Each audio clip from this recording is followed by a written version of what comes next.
Jorge Lorenzo yakin, Marc Marquez juga brilian, dengan Aprilia RS GP.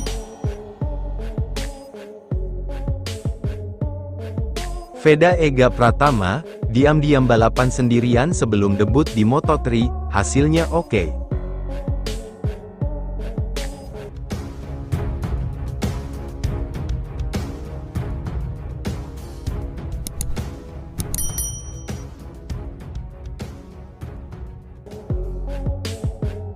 Jorge Lorenzo yakin, Marc Marquez juga brilian, dengan Aprilia RS GP. Jorge Lorenzo membahas hasil akhir yang kuat dari Aprilia di MotoGP, menggarisbawahi bahwa Marc Marquez akan bersinar di atas RS GP, dan menunjukkan favoritnya untuk MotoGP 2026. Jorge Lorenzo percaya bahwa Aprilia benar-benar menjadi tolok ukur kejuaraan dunia MotoGP atas Ducati dan tidak meragukan kemampuan Marc Marquez dalam mengendalikan RS GP, seperti yang dia jelaskan selama tes Valencia. Di tahun pertamanya bersama tim pabrikan asal Borgo Panigale, Marquez mampu kembali ke puncak kelas utama, dan dengan demikian mempromosikan pabrik Italia. Bahkan jika Desmosedici GP25 tidak sebaik GP24, ia telah memenangkan gelar dunia ke-9-nya. Bintang asal Cervera tersebut juga memberikan mahkota tim dan konstruktor kepada Ducati. Sebuah kesuksesan besar. Namun, tak kalah pentingnya, akhir musim, Aprilia meninggalkan perasaan terancam bagi tim yang bermarkas di Bologna itu.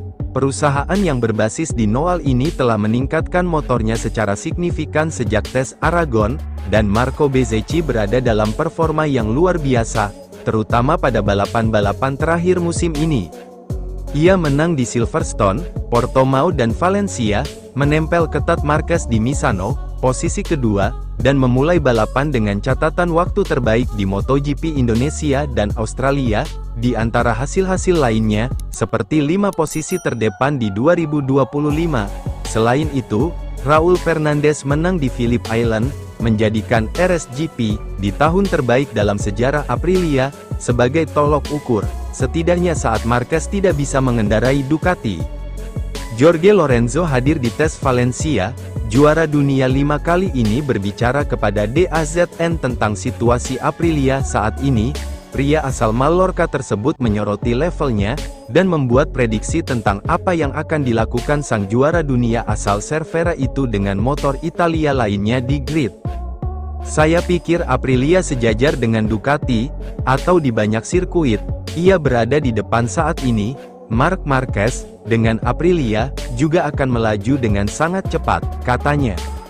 Juara MotoGP 3 kali ini juga menunjukkan favoritnya untuk MotoGP 2026, di luar pilihan Marquez, yang tak diragukan lagi. Mantan rekan setimnya itu memberikan pendapatnya tentang nama-nama lain. 2 yang paling mengejutkan saya tahun ini adalah, pertama, Alex Marquez, tapi dia sudah menunjukkan di pramusim bahwa dia langsung cepat dengan GP24, dan di tes Montmello, dan kemudian Bezzecchi. Siapa yang menyangka Bezzecchi dan Aprilia akan beradaptasi dengan baik dan memenangkan balapan, seperti yang telah mereka lakukan. Kedua rider ini telah mengejutkan saya, dan dengan Marc, dan mungkin dengan Pedro Acosta, merekalah yang paling menjanjikan untuk tahun depan, pungkas Lorenzo.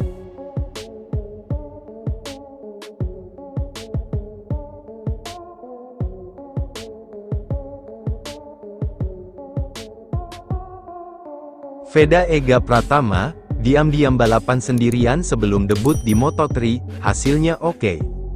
Pembalap Indonesia, Veda Ega Pratama, menambah perbekalannya jelang musim pertama di Moto3. Hawa balapan coba dibangunnya sejak awal untuk mengejar ketertinggalan. Situasi Veda Ega Pratama memang kurang menguntungkan, dibanding lawan-lawan lainnya yang berstatus rookie pada Moto3 2026. Lahir pada tanggal 23 November membuat Veda tidak dapat menjalani debut lebih cepat, karena aturan batas usia. Sebab, hari ulang tahun calon pembalap Honda Tim Asia tersebut jatuh ketika musim kejuaraan MotoGP sudah berakhir. Alhasil, dari 9 pembalap debutan Moto3 musim depan hanya Veda dan Rico Salmela, yang tampil dalam kondisi buta. Keberhasilan Veda naik kelas pada musim depan sebenarnya sudah mempercepat penampilannya di Grand Prix. Pasalnya, kalau acuannya adalah standar batas usia minimal pembalap di MotoGP yaitu 18 tahun, Veda baru bisa mentas pada 2027. Namun, Veda mendapat hak istimewa karena mencapai 3 besar dalam peringkat akhir Red Bull Rookies Cup 2025, salah satu ajang bergengsi di Road to MotoGP. Veda pun mempercepat pembelajarannya saat menjalani tes bersama Moto2 dan Moto3 pada 24 tanggal 25 November di sirkuit Jerez de la Frontera, Spanyol.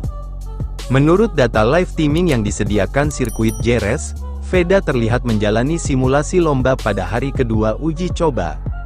Tandanya adalah 19 lap cepat secara beruntun yang dilakoni Veda, itu menyamai durasi penuh balapan Moto3 Spanyol di sirkuit yang sama. Ritme yang kompetitif ditunjukkan juara Asia Talent Cup 2023 itu saat balapan sendirian. Setelah putaran pertama, Veda stabil melaju dengan pace pukul 1.46 detik selama 14 lap berturut-turut dan sempat menyentuh 1.45,9 detik. Veda menyelesaikan simulasi lombanya dalam waktu 33 menit 52,929 detik. Waktu tempuh Veda lebih cepat daripada pembalap yang finish ke-15 pada Moto3 Spanyol yaitu Tachakon Buasri yang juga memperkuat Honda Tim Asia. Buasri finish dengan waktu 33 menit 55,448 detik. Dengan perbandingan kasar, Veda sudah punya potensi untuk menembus zona poin alias 15 besar lewat percobaan pertamanya itu. Veda sendiri berharap bisa finish 10 besar secara konsisten pada musim pertamanya di Moto3. Seberapa jauh dia harus meningkat? Melihat data balapan Moto3 Spanyol, pembalap 10 besar adalah mereka yang mampu mencapai pace pukul 1.45 detik lebih sering. Veda telah mencapainya dengan waktu lap terbaik 1 menit 45,432 detik yang dibukukannya pada hari kedua tes Jerez kemarin, naik hampir sedetik dari hari pertama. Tantangannya tinggal mengubahnya menjadi pace yang konsisten selain meningkat lebih jauh lagi dalam time attack untuk posisi start ideal dalam kualifikasi. Sebagai gambaran, catatan waktu pole position Moto3 di Jerez musim lalu adalah 1 menit 43,775 detik, oleh Jose Antonio Rueda, juara dunianya. Tantangannya pasti lebih ketat balapannya karena kalau dilihat dari waktu putaran setiap tahun semakin cepat, ucap Veda tentang Moto3. Jadi pastinya memang di kelas itu berisi pembalap-pembalap yang hebat dari seluruh dunia. Saya harus mempersiapkan lebih dan juga berlatih lebih keras lagi, tetapi step by step. Target ya enggak muluk banget karena kita enggak tahu situasinya. Karena levelnya lebih tinggi dan bakalan benar-benar berat, tetapi itu memotivasi saya bekerja lebih keras lagi dan berlatih lebih disiplin lagi. Target semoga bisa masuk di 10 besar, yang penting mempelajari setiap sirkuit, beradaptasi dengan tim baru dan motor baru, tandasnya. Perlu diingat bahwa melesat di Moto3 itu tidak mudah sebagai pembalap pemula.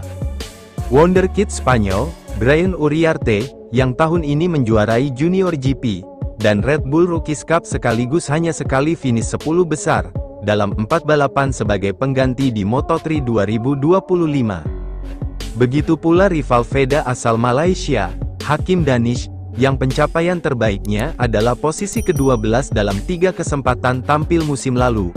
Rapor terbaik adalah posisi ke-6 oleh Casey O'Gorman saat GP Portugal. Meski begitu, dia juga lebih banyak finish di luar posisi 10 besar di penampilan lainnya. Periode pramusim dan beberapa balapan pertama musim depan pun akan krusial bagi Veda, untuk terus mengasah dirinya sebagai pembalap Grand Prix jempolan.